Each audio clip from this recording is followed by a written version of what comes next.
皆さんこんにちは、ネストリングスです。今回はこちら、新しく発売されたバーストアルティメット VS セットを使って 5G デッキを組んできたのでバトルしていこうと思います。今回は私野水航とつぶやき三太郎で対戦していきます。よろしくお願いします。お願いします。それではやっていきましょう。行きましょう。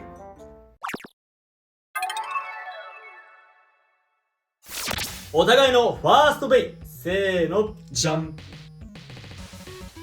バーストスプリガン、スプレッドダッシュ、ベアリングドリフト8。ディバインベリアル、ネクサス、アドベンチャー、アルティメットギア。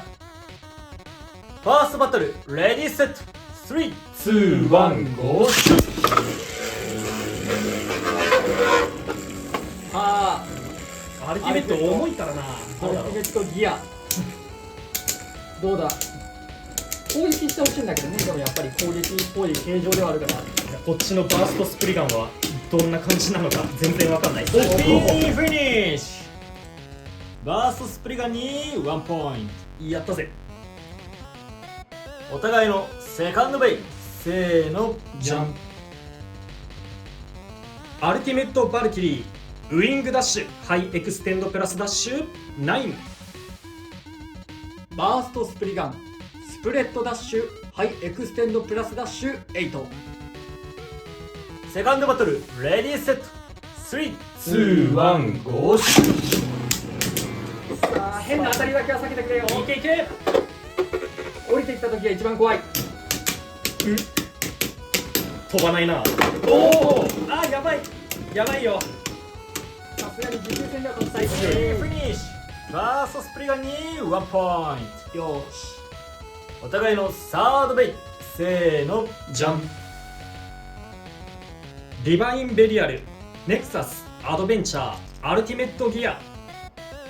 アルティメットバルキリー、ウィングダッシュ、フュージョンダッシュ9。サードバトル、レディーセット、3、2、1、ゴーシュ。やべえ、アルティメットバルキリー。アルティメットギア。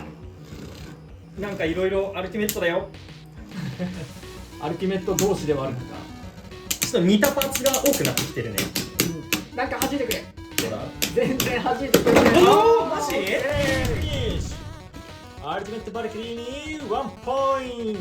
フュージョンのおかげで持久で勝てたかもしれない。強い。お互いのフォースベイ、せーの、じゃん。ウィンドハローキティ、オーバー、ハイウェーブダッシュ0。ギルティバハムート、イリーガル、アクセルダッシュ2。フォースバトル、レディーセット、3、2、1、ゴーシュ。さあ、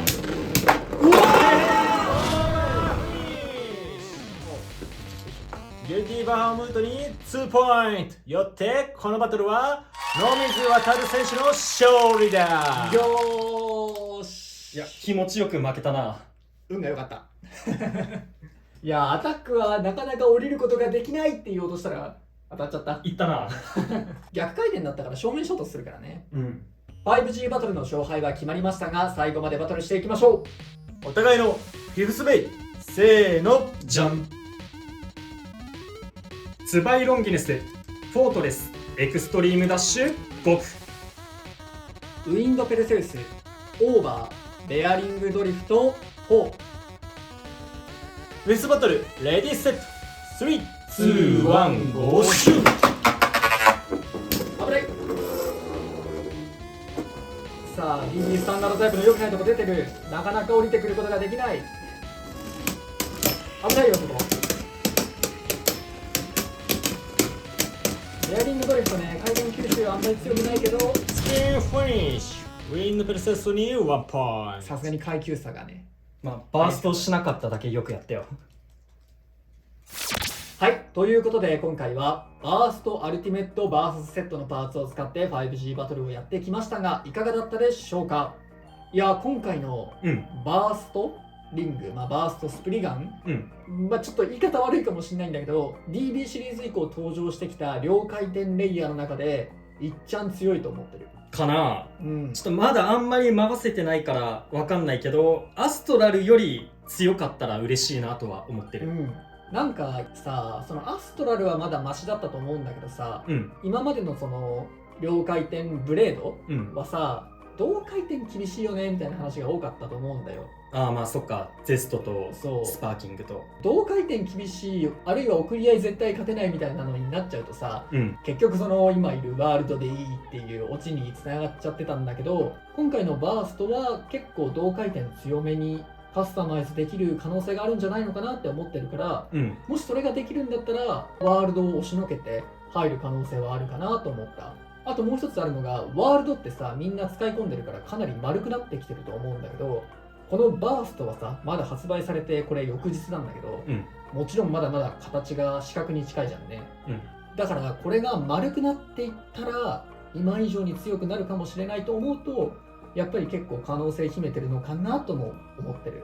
ただまあ汎用性的には今のところまだワールドの方が高いように見えるから、これからの開拓次第というか、まあみんながねどういうカスタマイズで使っていくか次第で結構評価変わってくるかなと思ってる。私としては非常に好印象だと思いました。そうだね、ルールも変わったからね、そのコアを片方に決めちゃえばワールドと両立することもできるし、うん全然バーストは輝く可能性秘めてるよね。結構同回転に強いと思ったからさ、右固定でも左固定でもロンギヌスとかペルセウスで回転方向を固定すれば結構いい感じに戦えるんじゃないかなって思う。うんだからそう思うともしかしたらまだワールドいて、なんかこのバーストはバーストで同回転特化のカスタマイズにしたりして使われると思うと、結局まだワールドって強えなっていうオチになるのかなと思って。まあそっか、そうだね。で、あとね、新しいというかこれが最終形態のディバインのねアルティメットギアなんだけど、こっちは正直あんまりそこまで俺としては感触良くはないな。いや前から分かってたことではあるけど、やっぱすりやすいよね。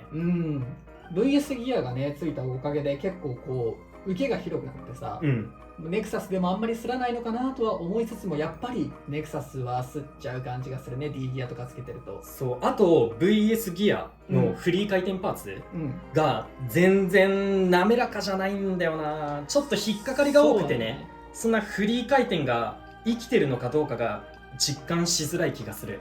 なんかちょっと嫌な音になるしね、キーッ、引っかかるんだよな。ちょっと嫌な音かもしれんけど、そう俺ちょっとこの使ってたから多少滑らかになってるような気はしなくもないんだけど、それでもこれだからね。そうね。2B もさ最初結構硬かったから、使ってって回っていくうちにだんだんバリみたいなのが取れてって、回転滑らかになるとは思うんだけど、それに期待かな、とりあえずは。まあ使ってみてか。やっぱりね、こうアタック形状だからさ、このスタジアムでアタックなかなか厳しいんだよねっていうところにも結局行き着いちゃうかなと思った。今回はたまたまアルティメットとかね、うまいことアタック決めれてよかったなとは思ったけど、ギルティとか。そしてやっぱり話さなきゃいけないのがこれだね。これね、箱開けてびっくりしたよね。マジでビビったね。何これって。まあなんか GT とかスパーキングに変わる時にもこういう紙が入ってたらしいんだけど、でもなんかね、3月21日に何かあるのかは分かるんだけど、ここ分かるかな、もう歴代そうシリーズ。ちょうど僕たちの世代のね、バク転シュートベイブレードと言われるシリーズとメタルファイトベイブレード、そしてベイブレードバーストが入ってて、今までってバーストしか入ってなかったっぽいんだよね。だからこれ3つ入ってるってのは結構重大なことが起こるよっていう、そういうことなんかなって思ってる。何が起きるんだ。今までというか、その前回のシリーズの時に紙が入ってたっていうのは、その時も3月21日だったのかな。いや日付はね覚えてないけど、結構まばらだったよね。そう、日付はでもついてた。あ、そうなの？なんなら2000何年何月何日みたいなのとか書いてあって、なんか裏に GT みたいなのが書いてあったりとか、あとはなんかスパーキング、なんかこういう謎のパーツがさ、ちっちゃいそうチップコアとかが入ってて、超流ディアボロスにね、みたいなサプライズはあったんだけど、これは今までのサプライズとちょっと違うからね、日付がその3、2、1、ゴーシュートに合わせてあるのもね、粋だよね。だから本当にこれは考えられるパターンいくつかあるけど、一番濃厚だと俺が思ってるのは、バーストシリーズは一旦今年で幕を下ろして新しいシリーズに生まれ変わるっていうのか、あるいは何らかの形で継続するのか、あるいは映画とかやるのかみたいな、そういうのかなって思ってる。いやでも俺はどんな形にしろベイブレードが続いてくれるっていうんだったら嬉しいなと思います。楽しみに待っていようと思いますね。ラジコンが出るんだろうな。そういう意味では出てないね、これ RC シリーズね。ラジコン出るんだろうな。ということで、この動画が良かったらグッドボタンとチャンネル登録よろしくお願いいたします。それではまた次の動画でお会いいたしましょう。バイバイ。バイバーイ。